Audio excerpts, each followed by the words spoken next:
Have you ever heard a story so strange, so utterly bizarre, that it sounds like a dream you can't quite shake off?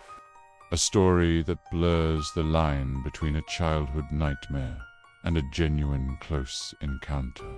Today, we're journeying to the normally peaceful Isle of Wight, off the southern coast of England, to uncover one of the most peculiar and unsettling cases in the annals of the unexplained, the mystery of the Sandown Clown.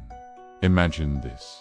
It's a pleasant afternoon in May 1973. The location is Sandown, a seaside resort town known for its beaches and pleasant atmosphere. Two young children, a boy and a girl, are playing near the edge of the lake common, right by a local golf course. It's the kind of idyllic scene you'd see on a postcard, but what they were about to experience would be anything but ordinary. It would become a story they'd carry with them for the rest of their lives.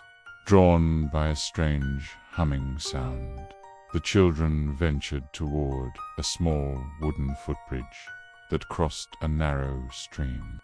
Hidden beneath the bridge, partially submerged in the murky water, was something that defied all logic. It was a figure, a very, very tall figure. As it emerged, the children froze, caught between terror and sheer disbelief. Standing before them was a being that looked like it had stepped out of a surrealist painting and into their reality. It was approximately 7 feet tall, an imposing height by any measure. But it wasn't just the height that was shocking. It was the creature's appearance. It had a face that was stark white, with triangular black markings for eyes and a wide, painted-on red smile. Its head was topped with a pointed yellow hat, from which tufts of reddish-brown hair poked out. It wore a bright green tunic over pale blue trousers. This wasn't just a tall person. This was, for all intents and purposes, a clown, but not the kind you'd find at a circus. Its movements were just as strange as its looks.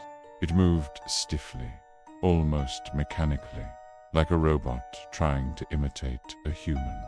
Its hands were covered in large, bright yellow gloves, and it seemed to have only 3 fingers on each hand.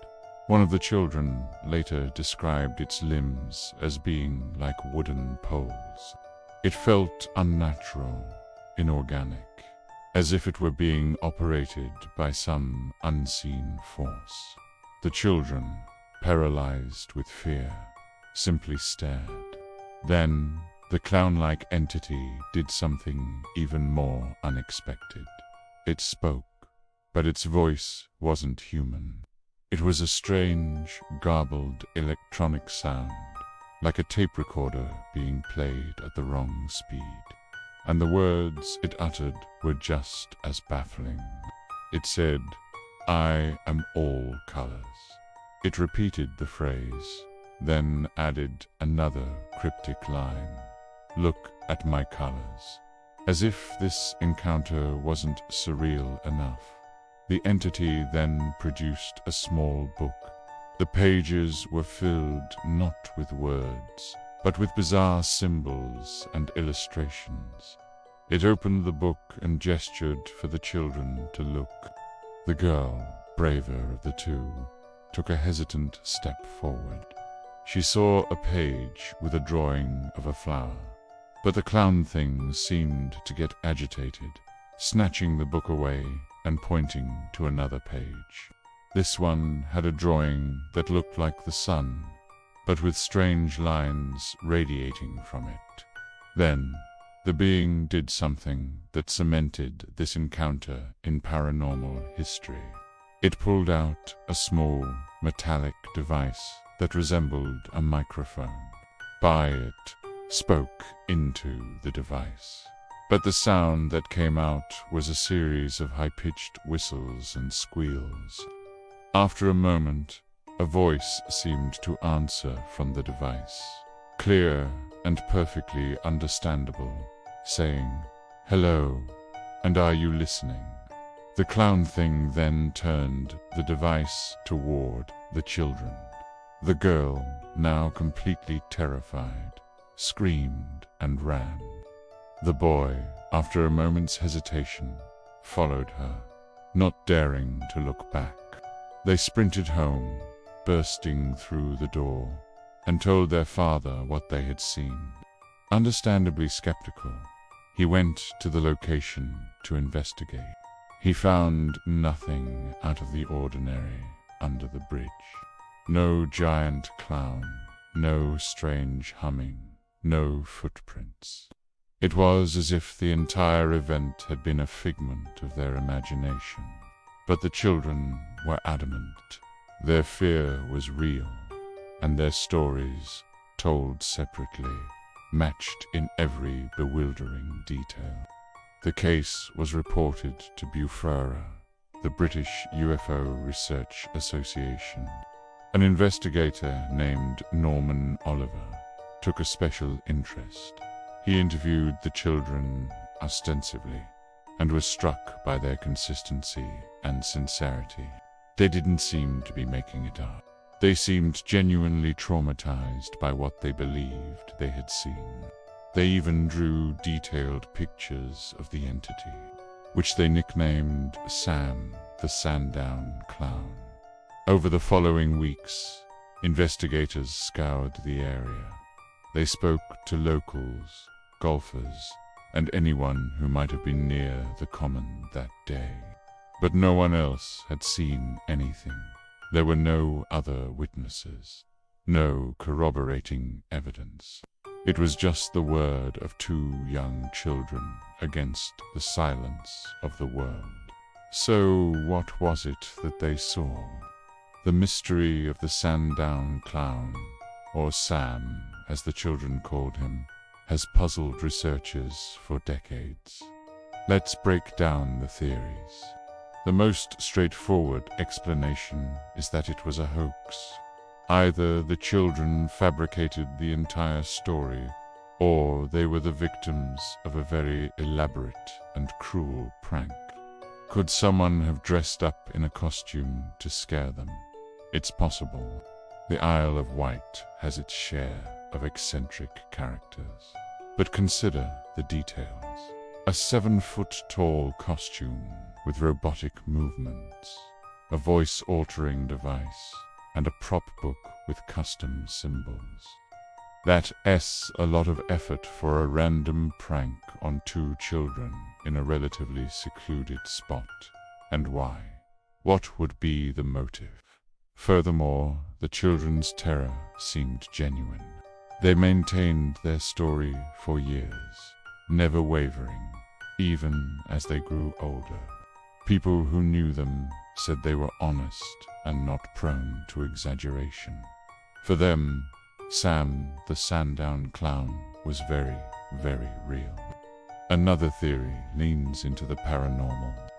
Could this have been an encounter with an interdimensional being, or perhaps an alien? The description is certainly not of this world. The mechanical movements, the strange speech, the technological device, it all sounds like something straight out of science fiction. In ufology, this type of entity is often classified as a greeter or a scout. The phrase, "I am all colors," could be interpreted in many ways. Was it a literal description? A metaphorical statement about its nature or origin? The name the children gave it, Sam, has also been linked by some researchers to the acronym SAM for Surface-to-Air Missile, wondering if it was a coded message. But that seems like a stretch. The clown aspect is particularly unsettling. Clowns are meant to be figures of joy and entertainment, but they have a dark side in our culture. often representing hidden fears and the uncanny. The juxtaposition of a playful clown image with a terrifying, non-human entity is what makes this case so memorable. Was it deliberately trying to appear non-threatening by adopting a familiar, albeit creepy, form? Or is our interpretation of it as a clown just us trying to fit a truly alien being into a human-sized box? Some have even suggested a psychological explanation. Perhaps the children experienced a shared hallucination, a folie à deux, triggered by some unknown environmental factor. Or maybe they misinterpreted a real person or object, and their imaginations filled in the terrifying details. A tall person in brightly colored rain gear, perhaps. It seems unlikely, given the specificity of their descriptions.